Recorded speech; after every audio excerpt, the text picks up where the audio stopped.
Name's Donald Hamilton. I was born September 21st, 1922, down in Richland, but I grew up right here. Went to school in Otter Creek and in Morning Sun, Iowa. Graduated from Morning Sun High School. Same as a lot of boys who figured their lives would stay close to home, but history had other plans. When the war came, I answered the call. United States Marine Corps, private first class.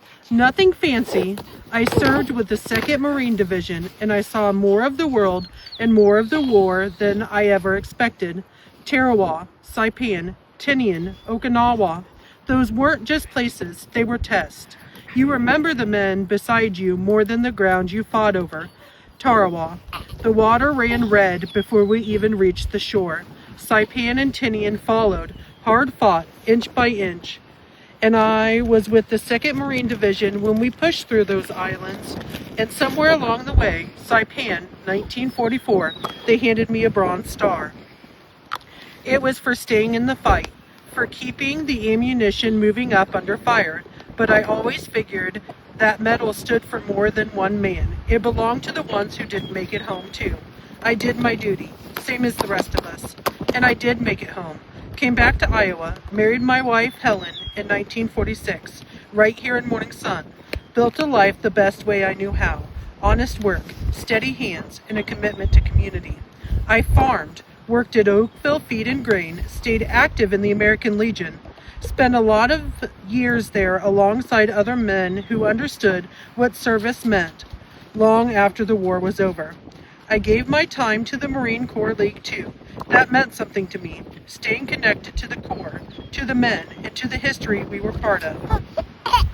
Years later, they named a detachment for me and for another Marine, William K. Walters, 2 Marines from this part of Iowa.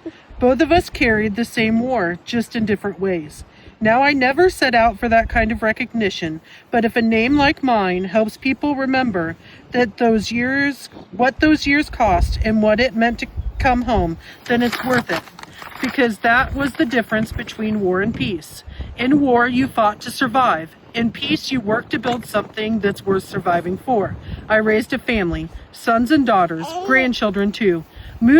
Life moved forward as it should. I passed on February 26, 1986. 63 years. Not as long as some, but long enough to see the world change. And I was laid here to rest in Elmwood Cemetery, back home. So as you walk among these stones and you hear the names like mine, remember this. We weren't just soldiers. We were sons of small towns, shaped by quiet places like Morning Sun. We carried those places with us through the worst the world had to offer, and we spent the rest of our lives trying to give something back. That's a life I'm proud to have lived.